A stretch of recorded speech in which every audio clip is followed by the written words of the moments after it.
sa ating banal na misa.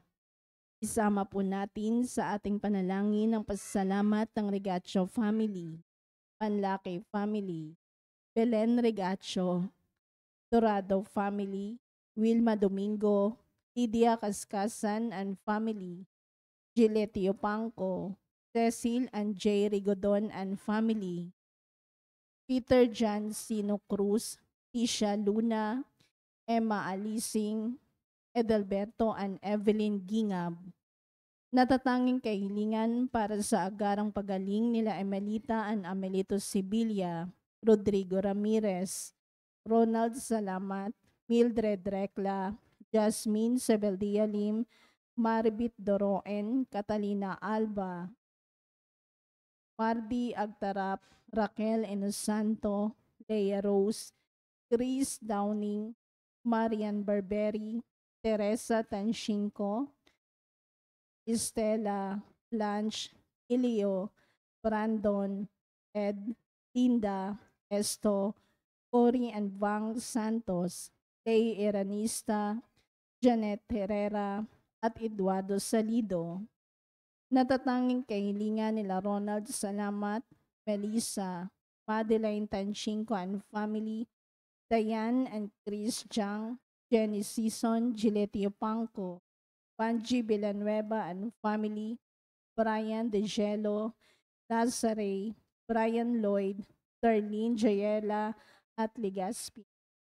Panalangin para sa mga kaluluwa nila Reynaldo, Alicia, Conrada, Ismael, Rodolfo, Angelina Pineda, Obencio Pineda, Martina Regalado, Dustin Kurt, Natividad, Edelberto, Monsignor Norberto Habos, Monsignor Pepe Ramirez, Father Angelino De Feo Jr., Father Odon De Castro, Father Eric Santos, Tony and Lona Mercado, Rose Harder, Ronaldo Kawachi Sr., Consuelo Anchudora Cordoba, Rosario Brown, Sinaida Arce, Apolinar, Demetrio, Sereo Sr., Guadalupe, Ambrosio, Arito, Raimundo, Paulina Aragosa, Eliseo, Leonora, Tonyo, Alberto Manahan, Leonila Magaling,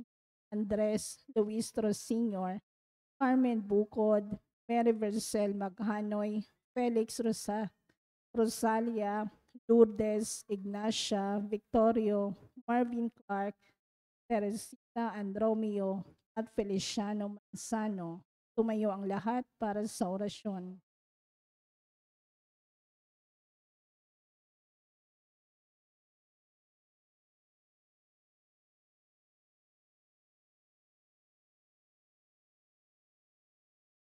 Sa ngalan ng Ama, at ng Anak, at ng Espiritu Santo. Amen. Ang anghel ng Panginoon ay nagbalita kay Santa Maria. At siya'y nagliilalang ng Espiritu Santo. Aba, Ginoong Maria, napupuno ka ng grasya.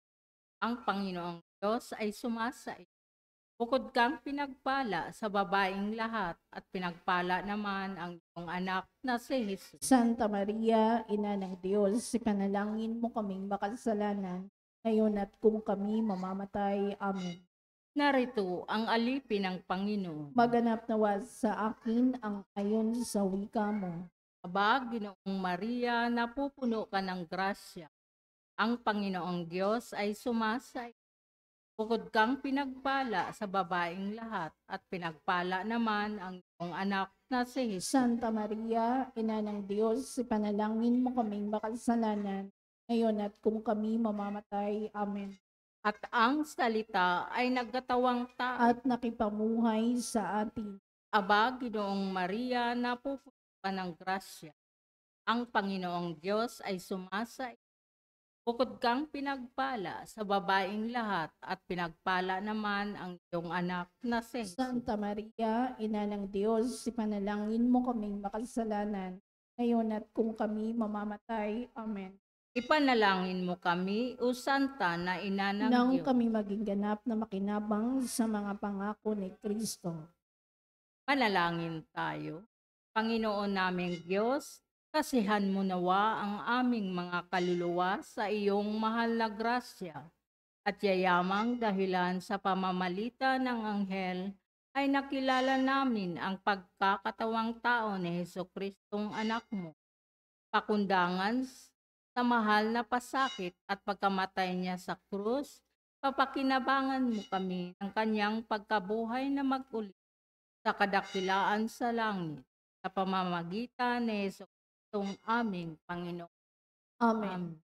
Luwalhati sa Ama at sa Anak at sa Espiritu Santo. Kapara ng unang-una ngayon at magpakailanman, magpas sa walang hanggan. Amen.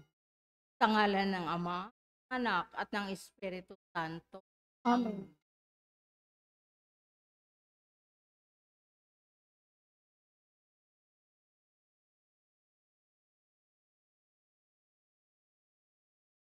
At ang mamumuna po sa ating banal na pagdiriwang ngayon ay ang atin pong butihing paring panauhin, Reverend Father Benjamin Solamillo.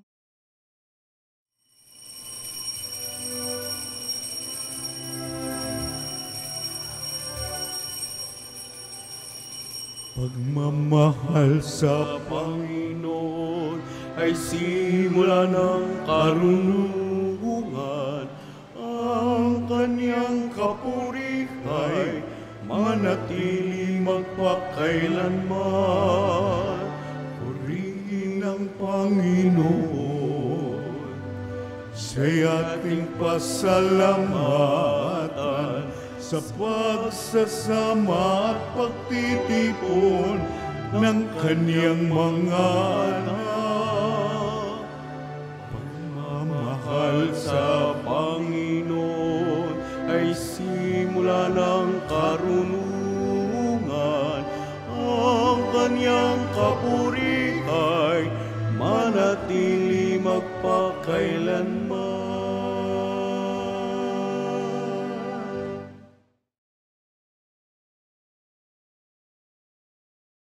Sa ngalan ng Ama at ng Anak at ng Santo, Amen. ang pagpapala ng Kristo, ang ibig ng Diyos, ang pakikipagkita ng naway sumaing.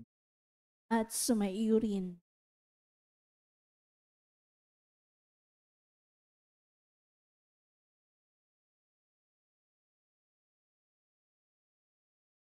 Tayo ay kita natin ang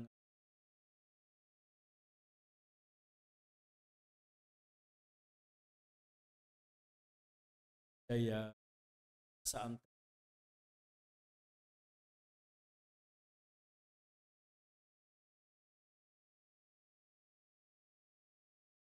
ng kanyang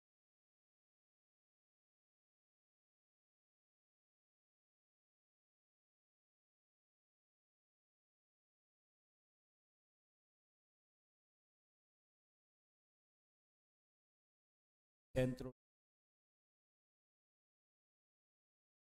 sa kanyang pinapanag.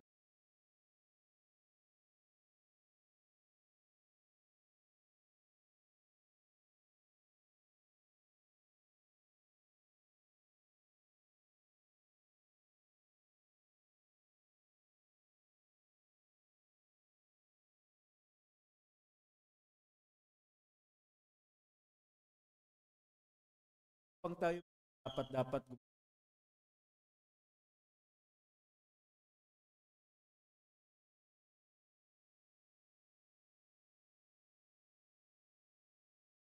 tinugong pagpagaling sa mga isip, Panginoon, kaawaan mo kami. dumating na tagnayang mga Kristo, kaawaan mo kami. nakalukluka sa kanan ng Diyos Ama. Panginoon, kaawaan mo kami. Kaawaan tayo ng makapangyarihang Diyos, patawan tayo sa kasalanan at patbayan tayo sa buhay. Amen. Manalangin tayo. Manaming yarihan upang mailigtas ang mga mo, iloob mong ang obispong si San Francisco kay sa pagkaloob mong ang kanyang pagkakaan sa lagi na pamali Kristo kasama ng Espiritu Santo magpasawal. Amen. Umupo ang lahat.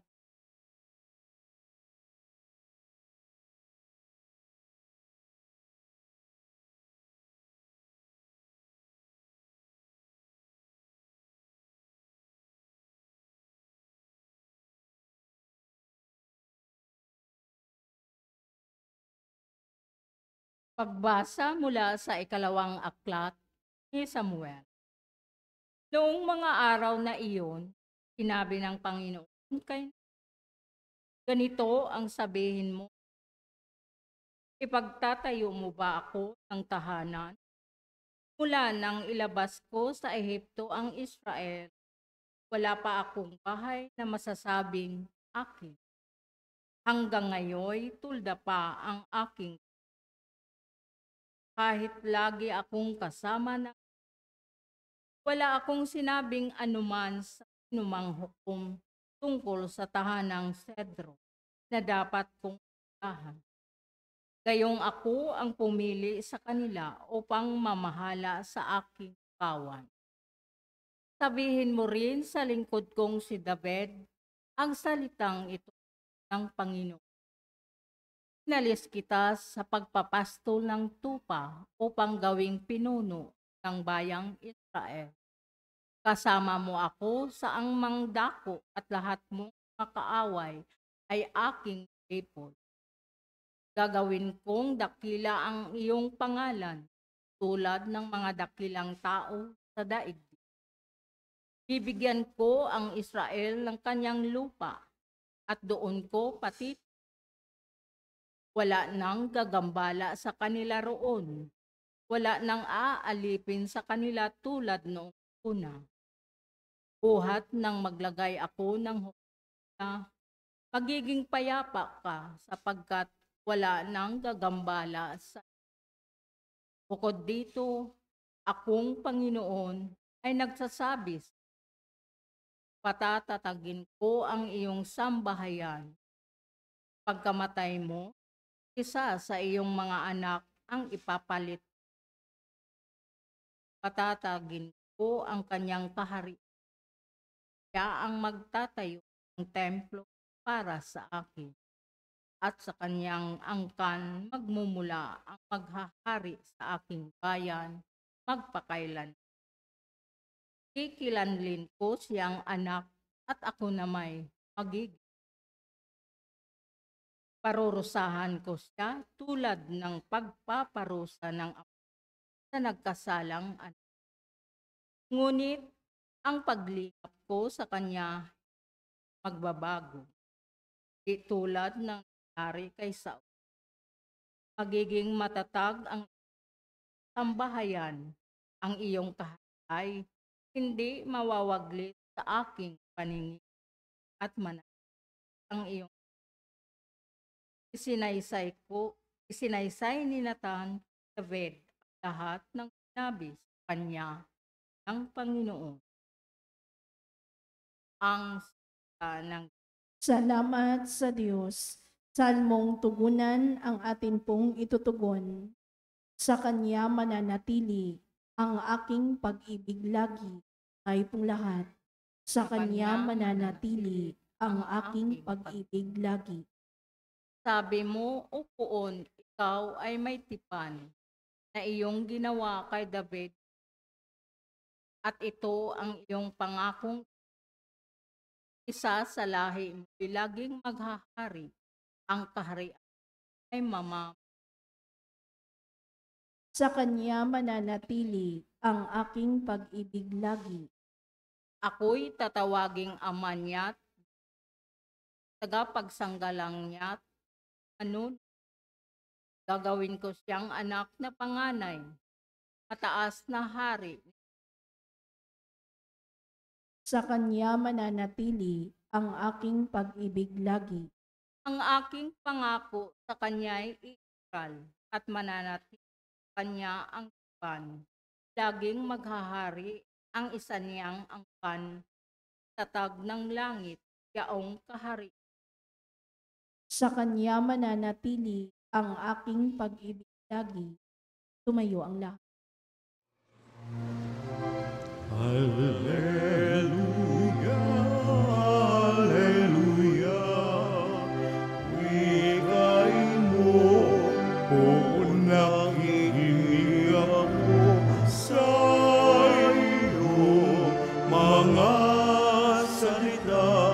Alleluia, Alleluia, Alleluia.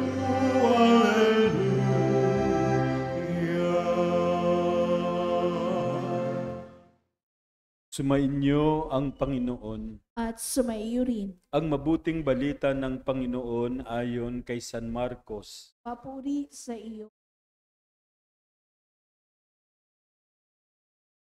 Noong panahong iyon, muling nagturo si Jesus sa tabi ng lawa ng Galilea. Pinagkalimpunpunan siya ng napakaraming tao, kaya't lumulan siya sa isang bangkang nasa tubig at doon naupo. Ang karamihan na may nasa dalampasigan, nasa gilid na ng tubig. At sila'y tinuruan niya ng maraming bagay sa pamamagitan ng talinghaga. Ganito ang sabi niya, "Pakinggan ninyo ito, may isang magsasaka na lumabas upang maghasik. Sa kanyang paghahasik ay may binhing nalaglag sa daan. Dumating ang mga ibon at tinuka ang mga iyon. May binhi namang nalaglag sa kabatuhan, agad sumibol ang mga iyon sapagkat manipis lamang ang lupa doon. Ngunit nang tumindi ang sikat ng araw, nalanta at natuyo ang mga binhing tumubo. Palibas ay walang gaanong ugat. May binhi namang nalaglag sa dawagan, lumago ang mga dawag at ininis ang mga binhing tumubo, kaya hindi nakapamunga. At may binhing nalaglag sa matabang lupa, at ito'y tumubo, lumago at nag-uhay ng mainam. May uhay na tig-30, tig-60, at tig-100 ang butil. Sinabi pa ni Jesus, ang may pandinig ay makinig. Nang nag-iisa na si Jesus, ang ilang nakarinig sa kanya ay lumapit na kasama ang 12 at hiniling na ipaliwanag ang talinghaga. Sinabi niya, sa inyo ipinagkaloob na malaman ang lihim tungkol sa paghahari ng Diyos. Ngunit sa iba, ang lahat ng bagay ay tinuturo sa pamamagitan ng talinghaga. Kaya nga tumingin man sila ng tumingin ay hindi sila makakita, at makinig man ng makinig ay hindi makaunawa. Kundi gayon, marahil sila ay magbabalik loob sa Diyos at patatawarin naman niya. Pagkatapos tinanong sila ni Jesus, hindi pa ba ninyo nauunawaan ang talinghagang ito? Paano ninyo maunawaan ng ibang talinghaga? Ang inihahasik ay ang salita ng Diyos. Ito ang nasa daan, na nahasikan ng salita. Pagkatapos silang mapakinggan ito, pagdakay dumating si Satanas at inaalis ang salitang napahasik sa kanilang puso. Ang iba'y tulad naman ng napahasik sa kabatuan. Pagkarinig nila ng salita, ito'y agad nilang tinatanggap na may galak. Ngunit hindi naman ito tumitimo sa kanilang puso, kaya't hindi sila nananatili. Pagdating ng kahirapan o pag-uusig dahil sa salita, agad silang nanlalamig. Ang iba'y tulad na napahasik sa dawagan. Dininig nga nila ang salita, ngunit sila'y naging abala sa mga bagay ukol sa mundong ito. Naging maibigin sa mga kayamanan at mapaghangad sa iba pang mga bagay. Ano pat ang salita'y nawalan na ng puwang sa kanilang mga puso, kaya't hindi sila nakapamunga. Ngunit ang iba'y tulad sa binhing napahasik sa matabang lupa. Pinakinggan nila at tinanggap ang salita, at sila'y nagsisipamunga, may tig-30, may tig-60, at may tig-100. Mga kapatid, ang mabuting balita ng ating kaligtasan. Pinupuri ka namin, Panginoong Hesukristo. Umupo ang lahat. Ang aking homilya ngayon, ang aking pagbabahagi, gusto kong i-focus sa unang pagbasa natin. Although maganda ito ang ating binasa na ebanghelyo tungkol sa talinghaga ng paghahasik, parable of sower, pero maraming beses na natin itong napakinggan, maraming beses na natin itong napagnilayan. Focus sa first reading. Kahapon kung nagsimba tayo, sinabi na nagdiwang si David dahil nadala niya ang Ark of Covenant sa Jerusalem, kung saan inilagay niya ito sa isang magandang tolda o tent. Ngayon naman, naisip niya na dapat ilagay ito sa mas magara at magandang lugar. So he made plans to build a fine house for the Lord. Pero pinadala ng Diyos si Nathan, isang propeta para sabihin kay David na siya ang may gawa ng kabutihan sa bayan ng Israel. Ginawa lang niyang kasangkapan si David at siya dapat ang magdidesisyon kung saan at ano ang kanyang paglalagyan. Sa panahong iyon, sinabi ng Panginoon na hindi siya humihingi ng isang magarang bahay. Alam niyo po, isa sa mga gift of the Holy Spirit na ipinagkakaloob sa atin ng Panginoon ay ang gift of prophecy, kung saan ibinibigay ng Diyos ang kanyang mensahe. Kung ikaw ay charismatic, familiar ka sa mga gift of the Holy Spirit, si Nathan ay nabigyan ng gift of the prophecy para kay David na nangangailangan ng gabay. Ang propesiya ay hindi hula. Ibig sabihin, kapag ikaw ay may taglay na gift of the prophecy, hindi ka manghuhula. Tulad ng nakikita natin dyan sa may Quiapo na may hawak na baraha. No? Titingnan yung kamay mo, huhulaan.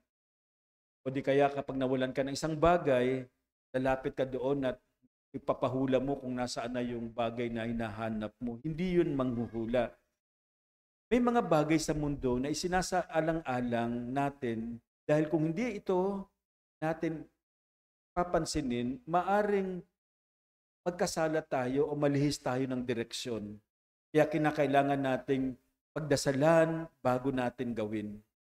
Humingi tayo sa Diyos ng gabay o inspirasyon sa pinaplano ni David na magtayo ng mas maganda at magarang bahay para sa Panginoon, para sa Ark of the Covenant. Kung titingnan natin, para namang walang mali. Diba? Mas maganda naman, okay naman kung ang Ark of the Covenant ay nasa maayos at magarang lugar. Marahil ang mali ni David, naging mapusok siya. Na gusto niyang gawin kung anong ninanais niya ng kanyang damdamin. At marahil nakalimutan niya na ang kanyang itatayo ay para sa Diyos. Kaya dapat una sa lahat, sinasangguni niya sa Diyos, ipinagdadasal niya. The lesson here is that we need to be careful not to get carried away by our feelings na bugso ng ating damdamin. No? We have our grand plans. Meron tayong mga plano sa buhay.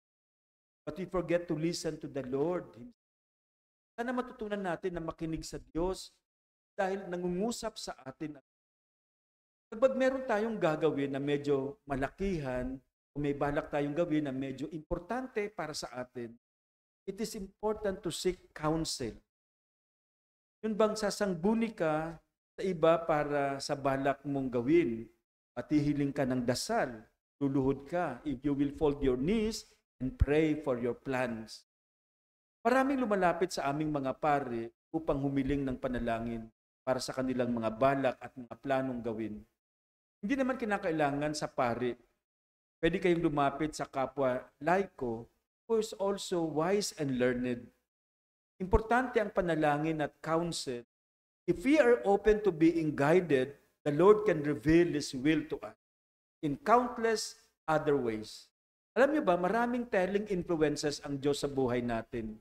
Maging sensitive lang tayo sa kanyang presensya sa ating buhay. Minsan gagamitin niya ng Diyos ang tao para sabihin ang kanyang mensahe sa atin.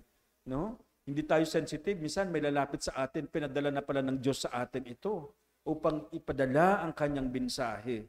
O di kaya, ilalagay tayo sa isang sitwasyon upang mangusap sa atin ng Diyos. Kaya minsan, ang problema minsan, merong purpose. Inilalagay tayo sa sitwasyon dahil merong sinasabi ang Diyos sa atin. Ang nakikita lang natin lagi ang problema ng sitwasyon at hindi natin napapansin na meron pala itong idinudulot sa atin. Nangungusap pala ito sa atin sa pamamagitan nitong sitwasyon.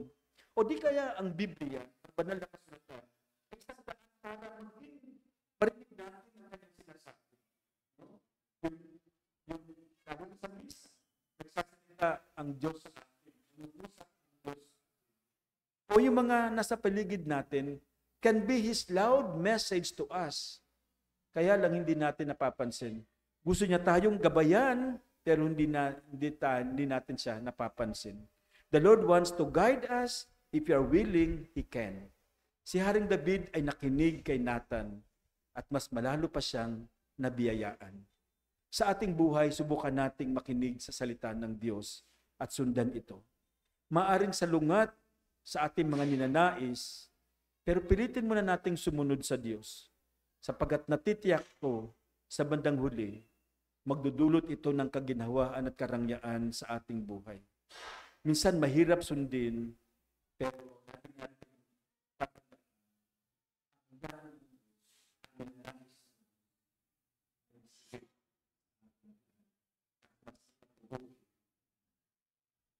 and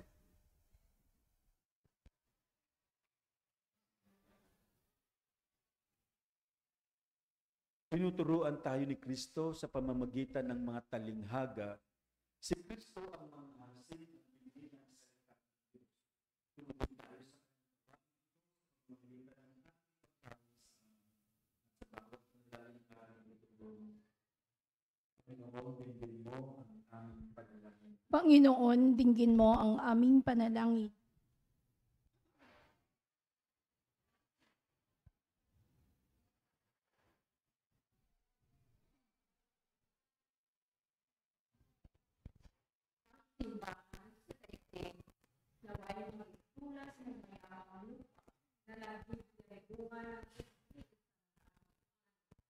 Manalangin tayo sa Panginoon. Panginoon, dinggin mo ang aming panalangin. Ang mga pinuno ng mga bansa naway mamuno sa pamamaraang paayat-ayat sa Diyos at sa kanyang mga manalangin tayo. Panginoon, dinggin mo ang aming panalangin. Ang mga hindi nagpupuyasa sa mga ambisyon at pagpapamasin naway hindi sa ating buhay. Manalangin tayo sa Panginoon. Panginoon, dinggin mo ang aming panalangin. Ang mga may sakit, naway makaranas ng makapagpapagaling na kapangyarihan ni Kristo. Manalangin tayo sa Panginoon. Panginoon, dinggin mo ang aming panalangin. Ang mga pumanaw, naway magtamasa ng liwanag, kaligayahan at kapayapaan sa langit. Manalangin tayo sa Panginoon. Panginoon, dinggin mo ang aming panalangin.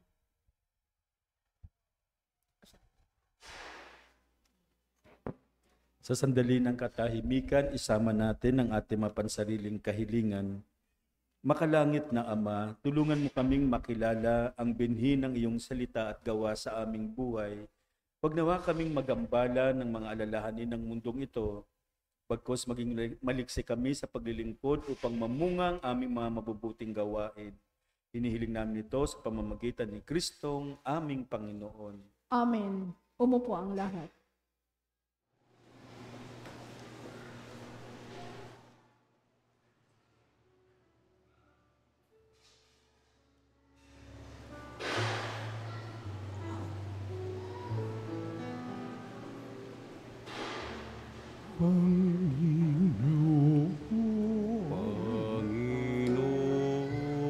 Aming alay, itong alay, at tinapay sa altar mo.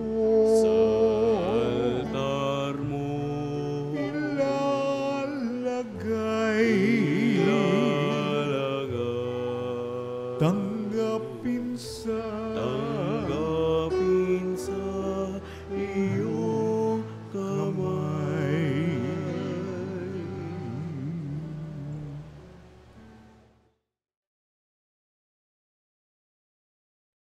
Manalangin kayo mga kapatid upang ang paghahain natin ay kalugdan ng Diyos Amang makapangyarihan. Tanggapin nawa ng Panginoon itong paghahain sa iyong mga kamay, sa kapurihan niya at karangalan sa ating kapakinabangan at sa buong sambayanan niyang banal. Ama naming lumikha, sa ginaganap naming paghahaing nagdudulot ng kaligtasan, ang aming puso ay pagningasin nawa ng iyong Espiritu Santo na nagpaalab kay San Francisco para siya'y umamo at makaakit ng mga nagmamahal sa iyo sa pamamagitan ni Jesucristo kasama ng Espiritu Santo magpasawalang hanggan. Amen. Sumainyo ang Panginoon. At sumaiyo rin. Itaas sa Diyos ang inyong puso at diwa. Itinaas na namin sa Panginoon. Pasalamatan natin ang Panginoong ating Diyos. Marapat na siya ay pasalamatan. Ama naming makapangyarihan, tunay ngang marapat na ikaw ay aming pasalamatan.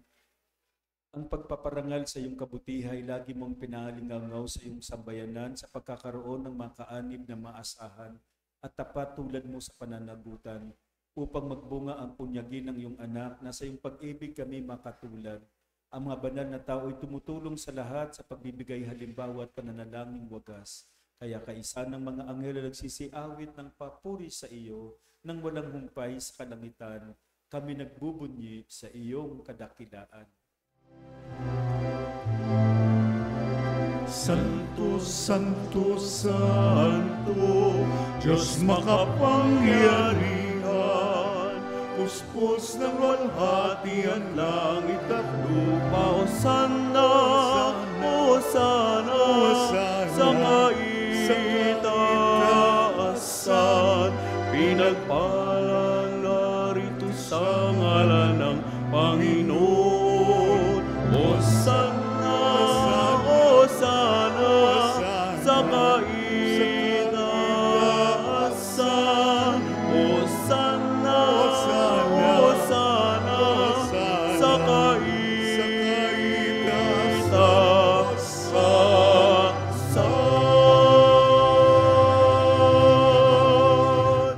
Ama naming banal, ikaw ang bukal ng tanang kabanalan, kaya't sa pamamagitan ng iyong Espiritu, gawin mong banal ang mga kaloob na ito upang para sa amin maging katawan at dugo ng aming Panginoong Jesucristo. Bago niya pinagtiis ang kusang loob na maging handog, hinawakan niya ang tinapay, pinasalamatan kaniya. Pinaghati-hati niya iyon, iniabot sa kanyang mga alagad at sinabi, tanggapin ninyong lahat ito at kanin, ito ang aking katawan na ihahandog para sa inyo.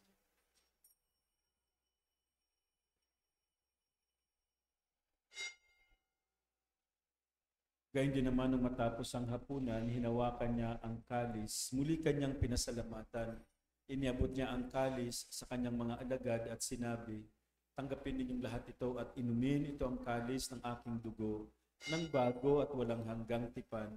Ang aking dugo na ibubuhos para sa inyo at para sa lahat sa kapagpapatawad ng mga kasalanan. Gawin niyo ito sa pag-alaala sa akin.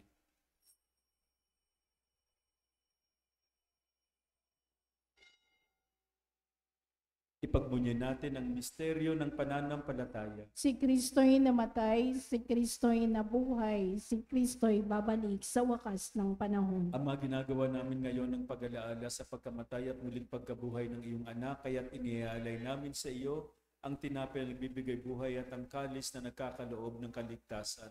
Kami nagpapasalamat dahil kami iyong minarapat na tumayo sa harap mo para maglingkod sa iyo. Isinasamo namin kami magsasalo-salo sa katawan at dugo ni Kristo ay mabuklod sa pagkakaisa sa pamamagitan ng Espiritu Santo. Ama, lingapin mo ang iyong simbahang laganap sa buong daigdig. Puspusin mo kami sa pag-ibig kay San Francisco na aming Papa, ni Jose na aming Obispo at ng Tanang Kaparian. Alalahanin mo rin ang mga kapatid naming nahimlay nang may pag-asang sila'y muling mabubuhay, gayon din ang lahat ng mga pumanaw. Kawan mo sila at patuloyin sa iyong kaliwanagan. Kawan mo at pagindapatin kaming lahat na makasalo sa iyong buhay na walang wakas. Kaysa ng mahal na Birheng Maria na ina ng Diyos, si San Jose ang kanyang butihing kabiyak, kaysa ng mga apostol at ng lahat ng mga banal tulad ni San Francisco de Sales na namuhay dito sa daigdig ng kadugod-dugod sa iyo, may pagdiwang nawa namin ang pagpupuri sa kararangal mo sa pamamagitan ng iyong anak na aming Panginoong Jesucristo. Sa pamamagitan ni Kristo, kasama niya at sa Kanya, ang lahat ng parangal at papuri ay sa iyo, Diyos Ama, makapangyarihan, kasama ng Espiritu Santo, magpasawalang hanggan. Amen. Amen.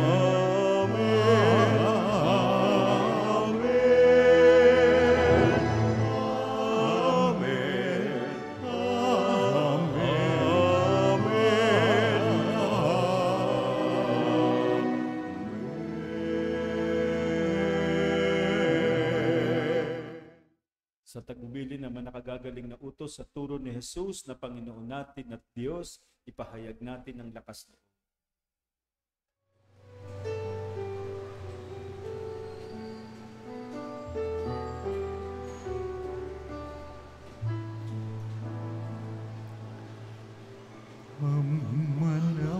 Manaming sumasalangit ka sa mahinang ngalan mo, mapasamin ang kaharian mo, sundin ang loob mo. Dito sa lupa para ng sa langit, bigyan mo po kami ngayon ng aming kakanin sa araw-araw at patawarin mo kami sa aming mga sala para ng pagpapatawad namin sa nagkakasala sa amin. At huwag mo kaming ipaintulot sa tukso, at iadya mo kami sa lahat ng masama. Hinihiling namin kami adya sa lahat ng masama, pagkalooban ng kapayapaan, araw-araw iligtas sa kasalanan at ilayo sa lahat ng kapahamakan, samantalang aming pinananabikan ng dakilang araw ng pagpapahayag ng tagapagligtas naming si Jesucristo. Sapagkat iyo ang kaharian at ang kapangyarihan at ang kapurihan magpakailanman. Amen. Panginoong Jesucristo, sinabi mo sa iyong mga apostol, kapayapaan ang iniiwan ko sa inyo, ang aking kapayapaan ang ibinibigay ko sa inyo. Tunghayan mo ang aming pananampalataya at pag ang aming pagkakasala. Pagkalooban mo kami ng kapayapaan at pagkakaisa ayon sa iyong kalooban, kasama ng Espiritu Santo magpasawalang hanggan. Amen. Ang kapayapaan ng Panginoon ay laging sumainyo. At sumaiyo rin. Magbigayan kayo ng kapayapaan sa isa't isa. Peace po, peace. Peace. Kordero ng Diyos na nag-aalis ng mga kasalanan ng sanlibutan, maawa ka sa amin. Kordero ng Diyos na nag-aalis ng mga kasalanan ng sanlibutan, maawa ka sa amin. Kordero ng Diyos na nag-aalis ng mga kasalanan ng sanlibutan, ipagkaloob mo sa amin ang kapayapaan. Lumuhod ang lahat. Ito ang kordero ng Diyos. Ito ang nag-aalis ng mga kasalanan ng sanlibutan. Mapalad tayong inaanyayahan sa kanyang piging. Panginoon, hindi ako karapat-dapat na magpatuloy sa iyo, ngunit sa isang salita mo lamang ay gagaling na ako. Sanggalang nawa ko ng katawan at dugo ni Kristo para sa buhay na walang hanggan. Amen.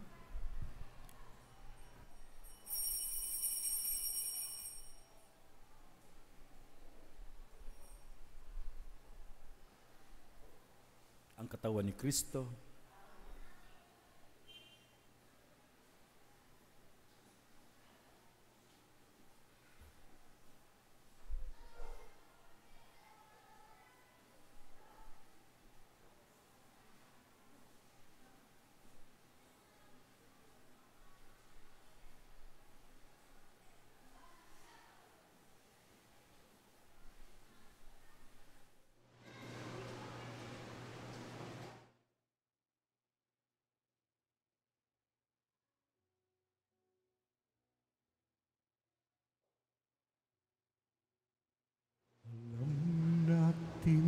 na si Jesus ay nariyan sa sagradong ostyang pinamamayan ng dugo at katawan na siyang pinuhunan sa pagtubos sa ating kasalanan. Nasa Kanya ang ating kaligtasan. Nasa Kanya ating katahimikan. Purihin siya habang tayo'y may buhay. Samahin siya magpakailanman. Nasa Kanya ang ating kaligtasan. Nasa Kanya ating katahimikan. Purihin siya habang tayo'y may buhay. Samahin siya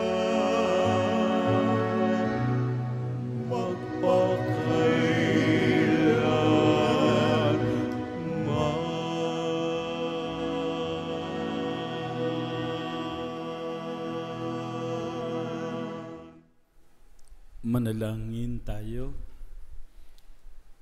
Ama naming mapagmahal, ipagkaloob mong ang tinanggap naming banal na pakikinabang ay magtaguyod sa amin pagtulad sa pag-ibig at matigang pagmamalasakit ni San Francisco upang aming makamtan ang kalwalhatian sa piling mo. Sa pamamagitan ni Jesucristo kasama ng Espiritu Santo, magpasawalang hanggan. Amen.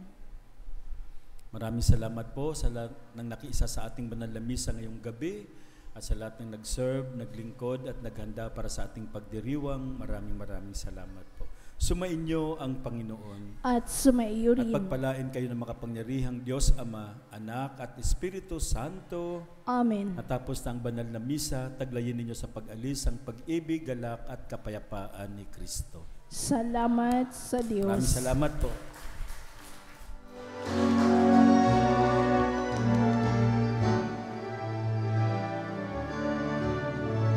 Umayon at ipaya, Kanyang paggaling at kababa, isa buhay, pag-ibig at katarungan, tanda ng Kanyang kaharian.